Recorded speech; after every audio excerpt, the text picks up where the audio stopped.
Je pense souvent au contraste qui existe entre le fait de ne pas être touché par ce qui se passe dans l'ici maintenant et le fait d'être conscient, en extase émotionnelle, complètement ravi par le moment présent. Je pense qu'un des problèmes que beaucoup d'entre nous rencontrent sont nos habitudes de pensée. Une fois que nous avons créé notre zone de confort, nous n'en sortons que rarement et nous finissons par ne plus être conscients de la façon presque machinale que nous avons de penser et de vivre. Le fait d'être surstimulé par le même genre de choses, par les mêmes stimuli encore et encore, finit par faire que ces stimuli deviennent invisibles. Votre cerveau est alors configuré et vous n'avez plus à vous en occuper. Nous avons des yeux qui ne voient plus, des oreilles qui n'écoutent plus et un cœur qui ne ressent plus et ne comprend plus. Emerson a dit « Les gens ne voient que ce qu'ils sont préparés à voir ». C'est en changeant notre point de vue, en prenant conscience des façons que nous avons de percevoir les choses que nous pouvons reconfigurer nos représentations mentales du monde pour pouvoir voir la beauté. Et c'est ça, être inspiré.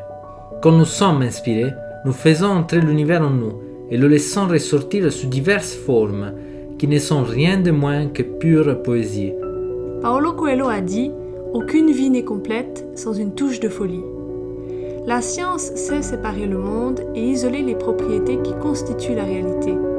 Mais il existe une autre sorte de réalité, une réalité qui nous inspire, et pour vivre cette réalité, nous devons prendre le risque de laisser nos armes et boucliers de côté pour être vulnérables.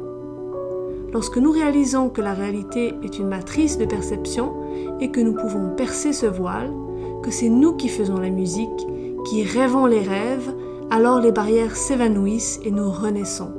Nous comprenons quelles sont les choses qui sont vraiment importantes pour nous.